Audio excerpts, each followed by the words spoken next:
இன்றைக்கி நம்ம கடைகளில் வாங்கக்கூடிய டபுள் கலர் ஸ்வீட்டு வீட்டிலே ரொம்ப ஈஸியாக எப்படி செய்கிறதுன்னு பார்க்க போகிறோம். இதை செய்கிறதுக்கு அதிக பொருட்களே தேவையில்லைங்க. தேங்காய், பால் பவுடர் இருந்தால் போதும், ரொம்ப ஈஸியாக செஞ்சிடலாம். ஹலோ ஃப்ரெண்ட்ஸ், வெல்கம் டு சமையல் டிலேட்.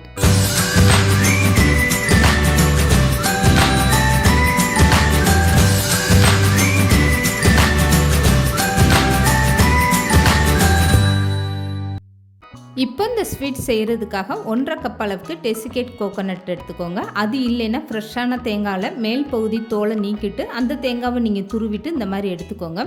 இப்போ 1.5 கப் அளவுக்கு தேங்காய் எடுத்து இந்த மாதிரி ஒரு அகலமான பாத்திரத்தில் சேர்த்துட்டு இதை நல்லா வறுத்து விட்டு எடுத்துக்கோங்க.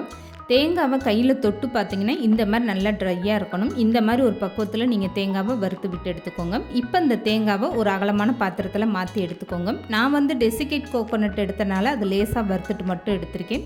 நீங்கள் பச்சை தேங்காய் எடுக்கும்போது அதை இன்னும் கொஞ்சம் நேரமே நல்லா வறுத்துட்டு எடுத்துக்கோங்க. இப்போ இது கூடவே 1 கப் அளவுக்கு பால் பவுடர் சேர்த்துக்கோங்க. 3/4 கப் அளவுக்கு சர்க்கரை எடுத்து அதை மிக்சியில் நல்லா பவுட்ரு பண்ணிவிட்டு அந்த பவுடரையும் அப்படியே சேர்த்துக்கோங்க. எந்த கப்பில் நீங்கள் தேங்காய் துருவல் அளந்து எடுக்கிறீங்களோ அதிலே 1.5 கப் அளவுக்கு தேங்காய் துருவல்னா 1 கப் அளவுக்கு மில்க் பவுடர் எடுத்துக்கோங்க. 3/4 கப் அளவுக்கு சர்க்கரை. இந்த இனிப்பு கரெக்டான அளவு. இப்போ பால் பவுடர், தேங்காய் எல்லாம் சேர்த்து ஒரு டைம் நல்லா கலந்து கொடுத்துட்டு இதுக்கப்புறமா காய்ச்சி ஆற வச்ச பால்லேருந்து 2 ஸ்பூன் ஃபஸ்ட்டு சேர்த்துக்கோங்க. இப்போ கை வச்சு இந்த மாவை நல்லா பிசைஞ்சு எடுத்துக்கோங்க. பால் பத்தாத மாதிரி இருந்தால் கூடுதலாக 2 ஸ்பூன் அளவுக்கு சேர்த்துக்கோங்க. இந்த மாவை மிக்ஸ் பண்ணுறதுக்கு அதிக பால் தேவைப்படாது. மொத்தத்திலே 4லேருந்து 5 ஸ்பூன் அளவுக்கு தான் பால் தேவைப்படும். இப்போ இந்த மாதிரி நல்லா ஒரு கெட்டியான பக்குவத்தில் நீங்கள் மாவாட்டை பிசைஞ்சு எடுத்துக்கோங்க. கையில் தொட்டு பார்த்தா இந்த அளவுக்கு நல்லா சாஃப்டாக இருக்கணும். இப்போ இந்த மாவை 2 பகுதியாக நீங்கள் பிரித்து எடுத்துக்கோங்க. இப்போ ஒரு பகுதி மாவை நான் தனியாக எடுத்து வச்சிடுறேன். இந்த மாவில் கொஞ்சமாக ஃபுட் கலர் சேர்த்துக்கோங்க. இதில் நான் சிவப்பு கலர் சேர்த்துருக்கேன். நீங்கள் பச்சை கலர் இல்லை ஆரஞ்சு கலர் உங்களுக்கு விருப்பமான கலர் எதுவாக இருந்தாலும் அதை சேர்த்துக்கோங்க. இப்போ ஃபுட் கலர் சேர்த்ததுக்கப்புறம் இந்த மாவையும் நல்லா மிக்ஸ் பண்ணி எடுத்துக்கோங்க.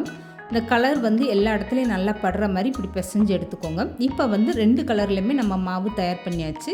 இப்போ ஒரு சப்பாத்தி கட்டை எடுத்துக்கோங்க. இதுக்கு மேலே பட்டர் சீட் இப்படி விரிச்சு விட்டுட்டு இதில் ஒரு 3 சொட்டு அளவுக்கு நெய் சேர்த்துக்கோங்க. இப்போ கை வச்சு இந்த நெய்யை எல்லா பக்கம் படுற மாதிரி அப்ளை பண்ணி விட்டுருங்க. அப்போ தான் உங்களுக்கு இந்த ஸ்வீட் கவரில் ஒட்டாமல் வரும். இப்போ எல்லா பக்கம் நெய் இந்த மாதிரி அப்ளை பண்ணி விட்டதுக்கப்புறமா ஒரு பகுதி வெள்ளை கலரில் இருக்கக்கூடிய மாவை எடுத்து வச்சுட்டு இந்த சப்பாத்தி கட்டையில் இப்படி நல்லா தேய்ச்சி விட்டுருங்க. எந்த அளவுக்கு நல்லா லேசாக தேய்க்க முடியுமோ அந்த அளவுக்கு நல்லா லேசாக தேய்ச்சி எடுத்துக்கோங்க. இப்போ தேய்ச்சி எடுத்த மாவை தனியாக வச்சுக்கோங்க. இதுக்கப்புறமா வேறு ஒரு பட்டர் சீட்டில் இதே மாதிரி ஒரு 3 சொட்டு அளவுக்கு நெய் வச்சுட்டு இப்போ சிவப்பு கலர் மாவை எடுத்து வச்சுட்டு அதையுமே நல்லா லேசாக தேய்ச்சி எடுத்துக்கோங்க. எந்த அளவுக்கு நல்லா லேசாக தேய்க்க முடியுமோ அதே மாதிரி நல்லா லேசாக தேய்ச்சி எடுத்து வச்சுக்கோங்க. இந்த ஸ்வீட்டில் நீங்கள் தனியாக நெய்யின்னு எதுவுமே சேர்க்க வேண்டாங்க. சேர்த்துருக்க பால் பவுடர், தேங்காய் துருவலே உங்களுக்கு நல்லா சாஃப்டாக அருமையான டேஸ்ட்டாக இருக்கும். இப்போ சிவப்பு கலர் மாவுமே நல்லா விரிச்சு விட்டு எடுத்தாச்சு. இந்த மாவை எடுத்து அப்படியே ஓரமாக வச்சுருங்க. இப்போ சப்பாத்தி கட்டையில் தேய்ச்சி வச்சுருக்க அந்த வெள்ளை கலர் மாவை எடுத்து வச்சுட்டு இதுக்கு மேலே அந்த சிவப்பு கலர் மாவையும் எடுத்து இப்படி ஒன்று போல் வச்சு விட்டுருங்க. இப்போ இந்த ஓரங்களை கையினால் இப்படி லேசாக அழுத்தி விட்டுருங்க. அவ்வளோதாங்க. இதுக்கப்புறமா பட்டர் சீட்டை வச்சு இந்த மாதிரி லேசாக நீங்கள் ரோல் பண்ணி கொண்டு வாங்க. ஒவ்வொரு டைம் விரிசல் விழுகாத அளவுக்கு இந்த மாதிரி லேசாகவே நீங்கள் அப்படியே ரோல் பண்ணி கொண்டு வாங்க. இந்த மாதிரி ஃபுல்லாகவுமே நீங்கள் கம்ப்ளீட்டாக ரோல் பண்ணிவிட்டு இதுக்கப்புறமா இந்த ஓரங்களை அட்ஜஸ்ட் பண்ணி விட்டுருங்க. இப்போ இந்த ஸ்வீட்டை பட்டர் சீட்டை வச்சு இந்த அளவுக்கு நல்லா ரோல் பண்ணதுக்கப்புறமா இந்த ஸ்வீட்டை அப்படியே நல்லா பட்டர் சீட்லேயே கவர் பண்ணி வச்சுருங்க. இதுக்கப்புறமா ஒரு தட்டில் வச்சு ஃப்ரீசரில் 20 நிமிஷம் நீங்கள் வச்சு எடுத்துக்கோங்க. அப்போ இந்த ஸ்வீட்டு நல்லா செட் ஆகிட்டு கத்தி வச்சு கட் பண்ணும்போது உங்களுக்கு நல்லா ஈஸியாக இருக்கும். இப்போ 20 நிமிஷம் நான் ஃப்ரிட்ஜில் வச்சு எடுத்துகிட்டு வந்துட்டேன். இதுக்கப்புறமா நான் கத்தி வச்சு இந்த ஸ்வீட்டை கட் பண்ணி காட்டுறேன் பாருங்கள்.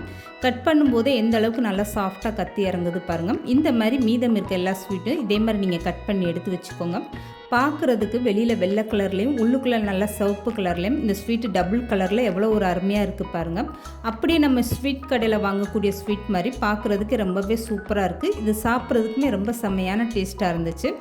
இந்த ஸ்வீட்டை நீங்கள் இப்படியே கூட சாப்பிட்லாங்க. நான் கொஞ்சமாக இது மேலே தேங்காய் துருவலில் பரட்டி எடுக்க போகிறேன். இப்போ ஒரு தட்டில் கொஞ்சமாக தேங்காய் துருவல் எடுத்து வச்சுருக்கேன். இதில் இந்த ஸ்வீட்டை இந்த மாதிரி லேசாக இப்படி பரட்டி எடுத்துக்கோங்க. அவ்வளோதாங்க. பார்க்குறதுக்கே ரொம்ப அழகாக இருக்கும். வீட்டில் தேங்காய் இருந்தால் இந்த மாதிரி ஒரு சூப்பரான ஸ்வீட்டை நீங்களும் செஞ்சு பாருங்கள். இது சாப்பிட்றதுக்கு ரொம்பவே அருமையான டேஸ்ட்டாக இருக்கும். இந்த ஸ்வீட்டு 4லேருந்து 5 நாள் வரைக்கும் நீங்கள் வச்சுருந்து சாப்பிட்லாங்க. இந்த வீடியோ பிடிச்சிருந்தா லைக் பண்ணுங்கள், ஷேர் பண்ணுங்கள். மறக்காமல் சமையல் டிலேட் சேனலை சப்ஸ்கிரைப் பண்ணுங்கள்.